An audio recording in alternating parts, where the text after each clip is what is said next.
Good day and welcome to this conversation about leadership principles. And today we have Dr. Brett Kaysen. And Dr. Kaysen is the Senior Vice President of the Producer and Engagement, State Engagement for the National Pork Board. He was also the VP of Sustainability prior to this role. He's worked in industry, worked with Zoetis, and led a team of 11 salesmen that were working with pig and dairy producers because he was also in dairy. His background goes back to Colorado State University.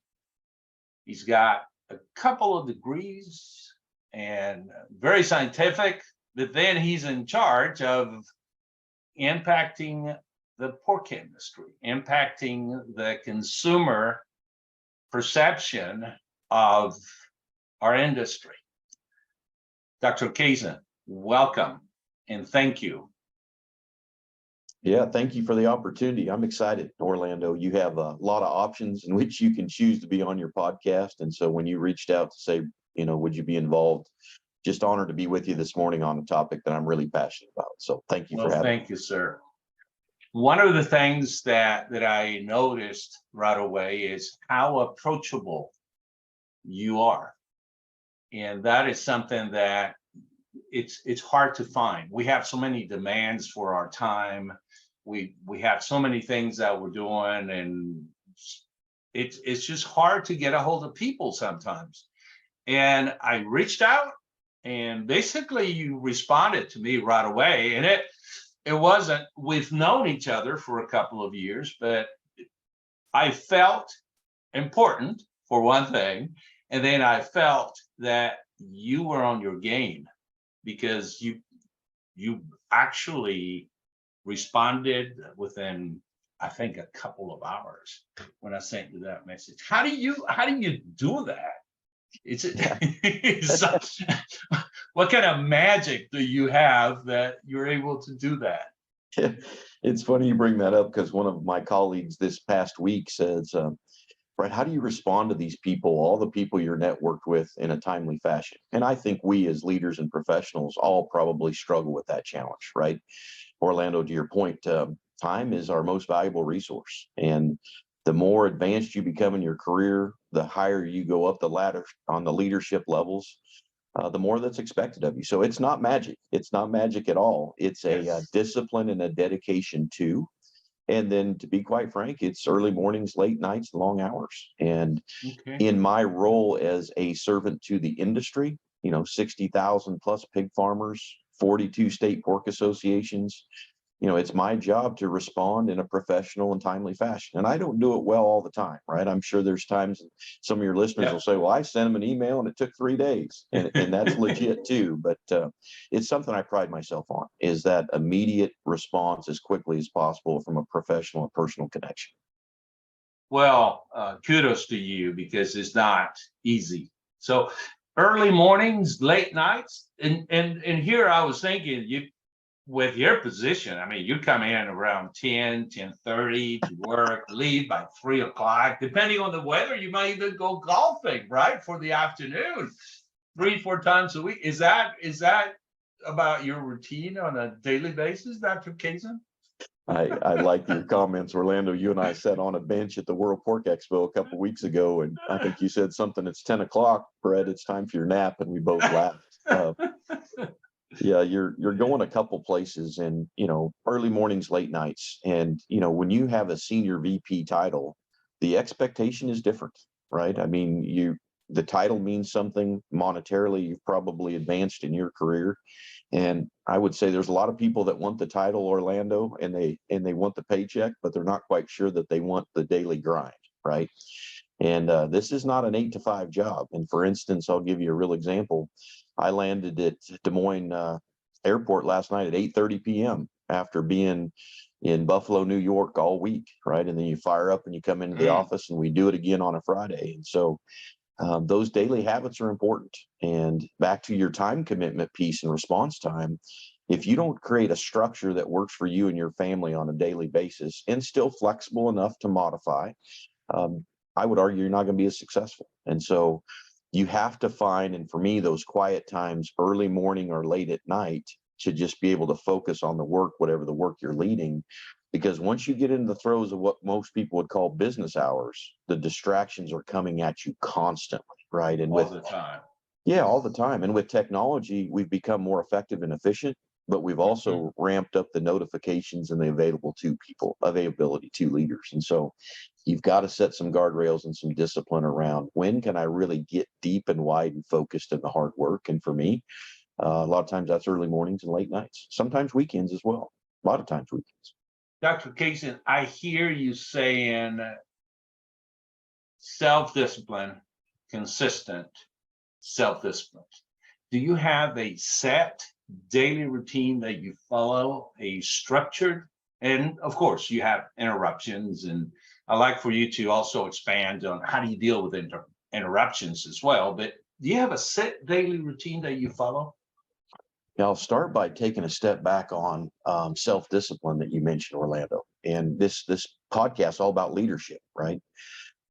You cannot lead a team of people or an organization if you can't lead yourself. Leadership begins with oneself.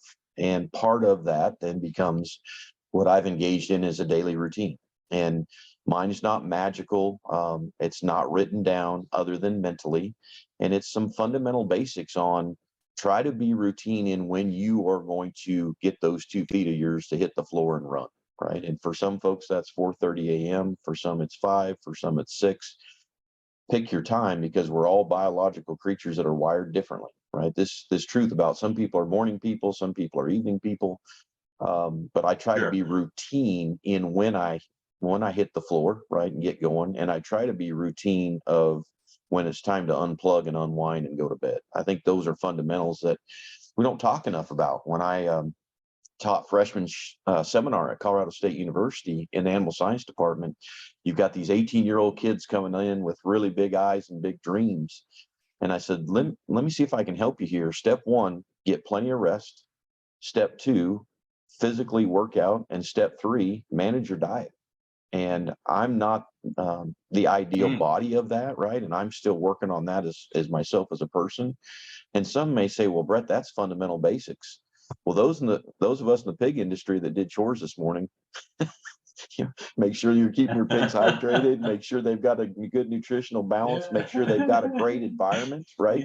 It's what us as caretakers do every day. Feed, water, and air. Feed, water, and air. And sometimes, Orlando, I think we forget about the people component of that. We as leaders are caretakers, veterinarians, folks that are working at the SLAT level. And so if you can work those things into your daily routine, plus the mental health component, right? I think those are key. And so, yes, I try to stay within the guardrails as much as I travel, right? For instance, I was last week in Pennsylvania, Colorado, Lubbock, Texas. This week I was in Buffalo, New York. So I'm jet setting all across the country. And sometimes you got to be flexible. But I think those key, when you start, when you stop throughout your day are important. I was looking over your bio, and you've done several things, and congratulations. It's just a list after a list of accomplishments. 2 questions. One is, how did you get so lucky to be able to do all of that, right? And then, have you ever failed? Is when it comes to deciding what you wanted to do, what you wanted to accomplish, how did you go about that? It wasn't luck, was it? It wasn't luck, and I don't believe in luck, but I am a man of faith, and I believe in faith, and I believe that there's a higher power that helps direct these what I call left turn, right turn choices. And there's been many a times in my career where I've come to the fork in the road, if you will, Orlando, and it was like, okay, do we take the left or do we take the right path? And you just know as you mature and get wisdom, both your heart, your gut, your head tells you, hey, this is an important decision and it's going to have an impact one way or the other. And, you've got to really reflect on those moments in your career, in your path.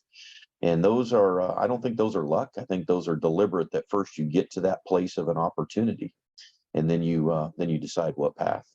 Have I failed? Absolutely, many times. And I will have a failure today. I promise you, before the day is over today, there will be some kind of failure. Now, You, there's levels of that, right? There's level of that. And that's one thing I would encourage leaders, Orlando, especially young sure. leaders, is that it's okay to fail. I think we're at times creating an environment in our education system. I saw it as a professor towards the end of my career in our development of youth in this country, that says, hey, everybody gets a ribbon. We're all equal. There's no winners, there's no losers. You didn't fail. And I don't prescribe to that methodology. The world is about competition. Competition makes us better, whether it's individual competition, team sport, business. And there can be times where you don't hit the mark, and that's okay. And I always say, fail forward, right? If you're going to fail, fail forward. And what I mean by Forward. that Okay. is step back and say, okay, I failed. I didn't hit the goal. I didn't hit the mark. The only failure in that, Orlando, is if you don't reflect on how could I do it different or better next time. That to me is failure, because you've not reflected on the mistake or the failure that you had in order to get better moving forward as a leader.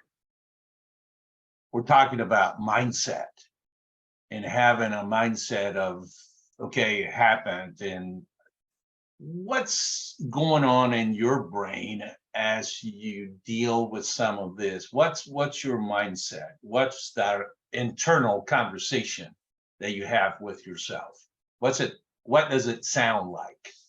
Yeah, it starts this way: is Brett is a competitive person. I hate to lose. I hate to lose. And it doesn't matter if we're raising pigs, we're playing checkers, we're running a 40-yard dash. I want to win. And it's a driven trait I've had my whole life, in that I think it ties, and the better word is, I want to succeed, whatever that looks like, whatever the goal is. As I've matured, I said, no, it's not really just that you want to win. You want to achieve a goal that's been set by yourself or a team or an organization. And so I start there.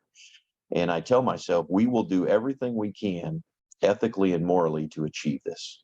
And if we don't, Brett, you'll look back and say you gave everything you had to hit the mark. And if you don't hit the mark, at least you can put your head on the pillow at night and say, hey, we gave it all. There's no more gas left in the tank. It's empty. And I used to tell my students that all the time at Colorado State, come in their freshman year. And I said, if you'll stick with me and get this animal science degree, when you walk across the stage on graduation day, whether you're getting a bachelor's degree, a master's, or PhD, I want your tongue to be hanging out and you be dragging across the stage, because we got everything out of you we could. I want you to be tired and wore out, but fulfilled. You had the mentality, I'm going to be the greatest Colorado State Ram I could be. And I try to instill that myself as well. You know, when we talk about leadership and motivation, some folks think that you can motivate someone.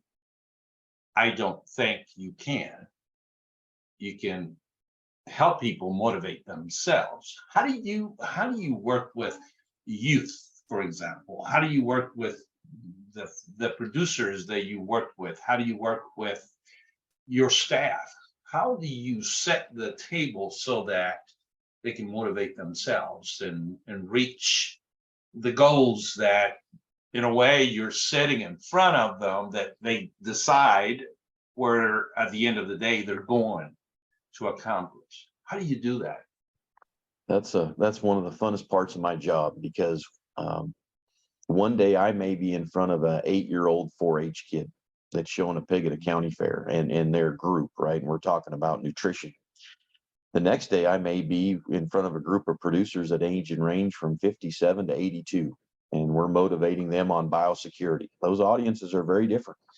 I'm with you, Orlando. I don't think you as the coach or the leader can motivate people. You may be able to give them a rah-rah speech, right? But the first time they go out of the door, they've lost it. I think the way I approach this is more from a coach's mentality. I think a leader is a coach. And I look at it and say, hey, here's the strengths we're working on today. and you personally and professionally, or we as an industry in the pork industry, personally and professionally, and let's identify our opportunities for growth. What are the weaknesses? What are the gaps? Focus on the positives, identify the gaps, and let's figure out how we can close those gaps. And what my experience tells me is if you'll serve that up in a professional, positive way, they'll say, you know, Brett, we do have some blind spots on our farm in biosecurity. And so there's probably a way we can get better there. Fundamentally, we could do better with our truck washes, just as an example, right? Just little steps, or, you know, our Danish bench system, or little steps. And you come back 90 days later, they've closed that gap. They focused on it, they've grown, and then you say, okay, what's the next gap? And so I think it's a coaching. I think focus on the positives, identify an opportunity for growth, put a focus on that, and make it simple and clear. I like to say that clarity is kindness. Too many times when we're coaching people in leadership, we will do what I call dump the 5-gallon bucket and give it all to them. No, just pick a path of improvement on one trait or one thing within our business. Let's focus there, get better. That creates the momentum. And I think then that creates the motivation for the individual to say, see, I can do this. It's worked pretty well over my career. Sometimes you see too much too fast. They're trying to just tell the whole story, when in a way you have to entice people wanting to learn more and to do more. Have you run into some folks that they're just not interested? They're just not, they don't want to engage in a conversation. They don't want to listen. How have you dealt with that, Dr. Kaysen? I have. I've run into that in the classroom. I've run in that in teammates. I've run into that in the industry. And what I have found, though, is that those folks that may have been obstacles, that didn't want to listen, didn't want to engage, didn't want to find a path forward, not once in my career did I not get them to a point where we needed to go, which I'm thankful for that. And what I had to do as a leader was sit back and say, okay, I'm trying to drive them to this place or this outcome or this leadership style or this form of teammate. They aren't moving. What do I need to do different as the leader to get inside of their brain and their heart? I'm not finding a way to connect. And if I reflect, think through it, find a different path, once you can connect with that person, they've never failed me to move. But a lot of times I wasn't going deep and wide enough to find the connection point. And once we do that and we land on that share value, then we move. But that takes time and energy and effort, right? And conversation. Yes. It reminds me of the saying that when you point a finger at someone, you have 3 pointing at you, right? So you're asking yourself, what can I do? What can I try to impact this individual? When you think of leadership and leaders, what names come to mind? Some of this will be cliche, but I'll expand on it so it doesn't seem that way. But Linda Kaysen comes to mind, and that would be my mother, right? And your listeners are saying, well, he defaulted to his parents, but I think that's where leadership starts. I really do. Absolutely. It starts at home. And the fun story about my mother is she's a derivative of a farm family in eastern Nebraska that had cattle, hogs, row crop, high school diploma. Moved to Denver, Colorado, the only one of her siblings that left Cumming County, Nebraska, and ended up as a large executive in Xcel Energy. I went from a receptionist to a high-level executive position by grinding it out with a high school diploma. Goodness. And the people that worked with her and for her still speak highly of her. She's retired now, right? So to me, that's leadership. My dad didn't graduate from high school. He did not have a high school diploma, and he spent 43 years in his career, not only managing and helping on our farm, but then he was an iron worker. He built skyscrapers and stadiums and, dams and all this infrastructure across the United States. And he was the leader that taught me the value of perseverance, hard work, never give up, be diligent, be humble. So those are two leaders. And then I shift to my academic career, Dr. Tom Field, Dr. Daryl Tatum, Dr. David Ames, and I'll tell you today, some of the best leaders that I look up to are the people that are on the producer and state engagement team that I lead. And so a lot of people don't think this through, but I have several direct reports, and obviously the whole team ladders up to me as the senior VP. I will tell you, I learned so much from, the Dinah Peebles of the world, the Chelsea Van Gendrens, the Trisha Brooks, the Molly Schaefers, the Stephen Herrings. They're my direct reports, but they've taught me so much about how to be a good leader, because there's leadership qualities in each one of those individuals. They may not know it till they listen to this, but I'm watching, observing, and studying and learning principles from them to make me better. And so don't lose sight as the leader. Even though you're leading the team, there's people around you that you can learn from to make you a better leader, even though you may be so quote unquote the boss. And that is something that sometimes we forget. We get to a point that we quit learning. Is learning important to you? How do you continue learning? Of course, you just told me you're learning from your staff, from the people that you interact with. But as far as self-improvement, personal development, what do you do on a consistent basis to do that? High level, you have to be a lifetime learner to be able to be the best that you can be as an individual. Okay. And so a lot of times people think, well, I got the degree, the journey is over. And I'm like, no, you're just getting started. You're just getting started. I mean, I thought I was pretty smart and pretty talented, 17 years in academia with a PhD. And then I got into the business world with Zoetis. Different world, different skill set, publicly traded company, right? You've got to learn.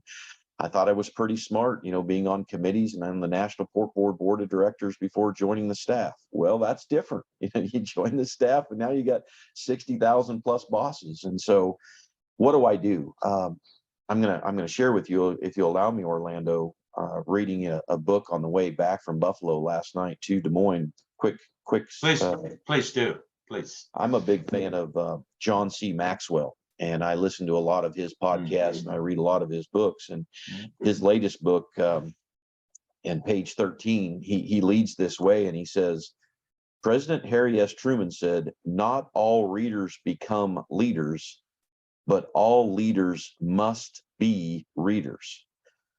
I believe he's saying that good leaders are always growing, always learning, always reading books to improve themselves. But I believe as a leader, he also knew that leaders are readers of other things as well as people, situations, trends, and opportunities. And so as I was thinking about preparing for our conversation today, I just so happened to read that paragraph, Orlando, and that's me. That's it. Right there. Yeah.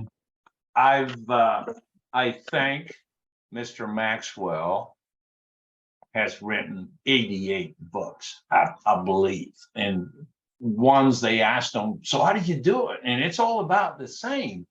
How do you come up with? Well, it's about learning. It's about continuing to grow, and that's awesome. That's awesome.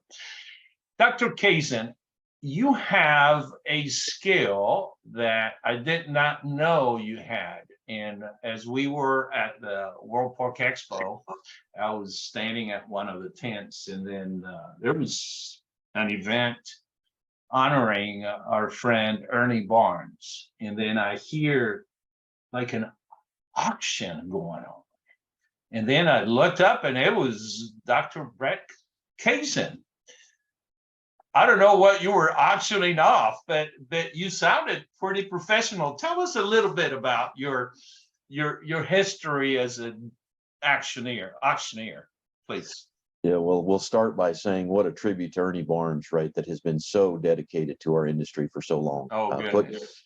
You put him on the Mount Rushmore of pig leaders in this country, and yes, set the stage for the listening audience. We were in the pork checkoff tent at the World Pork Expo to celebrate Ernie. Lots of people, lots of noise, and I knew we had to get their attention to get the program started. So I thought, how am I going to do this? And so I just reared back. Orlando got on the folding chair and started chanting. And the history there is I knew I wanted to be a teacher someday. And I also knew what good teaching looked like from my experiences in the classroom and what poor teaching looked like. And I also love to present. I love to work with audiences. And I thought, boy, one of the ways that could help you, I think, is to go to auctioneer school. How do you breathe correctly? How do you understand and identify the pauses? How do you read a room? How do you move people to a decision in real time? And that was 1995, the summer of 95 in Kansas City, Missouri. For 10 days, I went to auctioneer school. It's an art, and it takes practice and focus to be able to do what you were doing. Would you share with us a little bit of chanting? We had talked about the pig in my background, and you said you were going to sell. Would you give us a little bit of that, please? You bet. We'll wake up the audience a little bit here with this pig that's in the background on Zoom, Orlando. All right, how many dollars? Bit up and go on the red pig. Orlando owns $200 bidder and a quarter and a quarter and a quarter. Would you bid a $quarter bidder? Thank you. Now half, bid him a five, bid him a five, bid him a 2.5. Now 75. Thank you, Orlando. Go to three and a quarter. Now how many dollars? Sold it your way, Orlando. $325 on the red pig. You want that cash or check? Oh my God, I didn't even realize I had bought it. And that's the beauty of the auction. That's the beauty of the auction. That's awesome. Thank you. That sounded great. It takes, oh my goodness, it takes skill to be able to do that. So thank you, sir. Thank you. A couple of last questions that I'd like to ask you, and one of them is actually 3 questions.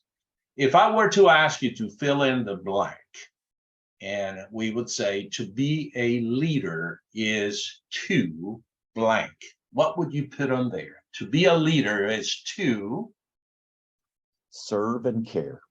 Serve and care. Serve and care. Yeah. It isn't about you. It's about others. It's about others. It totally is. And if you do not approach your leadership position with, how can I serve others, no matter what that looks like, or how do I care about others or invest in others? The most important person you lead is the person in front of you, and they may not be in your organization. Yes, they may be somebody you just met. And if you don't approach leadership that way, in my opinion, you'll never be as great of a leader as you could be. If you were to have some words of encouragement, some tips, some suggestions for someone that is just getting started in the leadership path or is in a leadership position wanting to continue learning and growing, what would you say to them?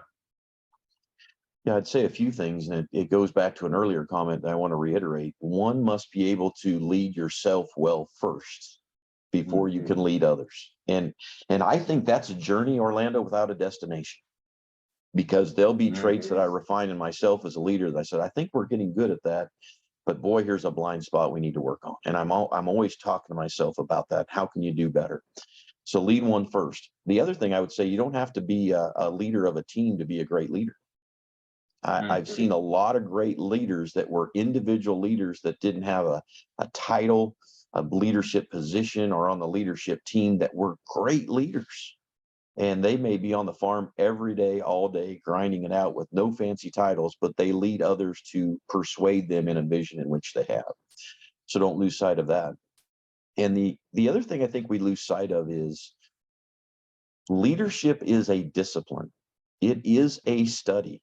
It is a degree. You can get a degree, a PhD degree in this country at several institutions in leadership. And so, I'm an animal scientist. So I think sometimes you think, well, nutrition is a discipline, and genetics and reproduction. And yes, it is. But so is leadership. And there's science to it, and there's art. And, I always tell my wife I want to go get my PhD in leadership and then get a master's of business administration, maybe a law degree. And she reminds me of all the degrees I already have, right? And now what? Yeah. And so, but I think that's the way you need to approach it. And it's a lifelong skill. The other thing I challenge leaders as you get farther in your career, I want you to reflect and say, what got you where you're at today? Maybe you're 49 years old and you're a senior leader in an organization and doing extremely well. What got you to that point today in that organization, leading a team with that title, will not get you to the next step. And sometimes I think leaders, if they get mid-career or end career and say, I have arrived, I am the CEO and I've done well. No, I'm what's done. that? I'm done. Yeah, cruise control, right? Cruise control. And that it never ends, because there's always the next business problem to solve. There's always the next Yeah. industry challenge. And the day that you get comfortable is the day you should start to be uncomfortable, because you've not done everything I think you can do. Dr. Kaysen, thank you so much. I do have a question. Your opinion, what makes a leader? What do you think makes a leader? A committed desire to make something better than as you found it would be my definition. And mean a lot of things to a lot of different people, and that's the purpose. And maybe you have a little patch of grass in Philadelphia downtown in a small brick home, and your goal is to live there for 5 years and then move and do something else. Make that the best house inside, and the people living there and outside, and make it better for the next generation. Maybe you're a Cub Scout leader, maybe you're a county agent, maybe you run a sow farm, but I believe a leader comes into whatever situation. Maybe it's a doghouse in the backyard, and say, that's the only asset I've got in my backyard. I'm going to reshingle it. I'm going to repaint it. I'm going to insulate it. I'm just going to make it better. And as people step away from that project or that program or that place or that person, those things are better than when the leader first stepped into that scenario. And I just always want to leave situations, environments, places, people, projects, and programs better than when I found them. And I think that's what makes a leader. Dr. Kaysen, thank you so much for your insights and for your time in conducting this conversation, having this conversation. We do have your contact information at the beginning and at the end of the podcast. And if they want to reach out to you, and I know that you'll respond to them, because that's part of your makeup. So thank you so very much. Orlando Gill with TCTS Global having a conversation about leadership principles with Dr. Kaysen on what makes a leader this afternoon. Thank you. Thank you, Orlando. I enjoyed it thoroughly, and it's an honor to be involved. So thank you so much for asking. Thank you, sir.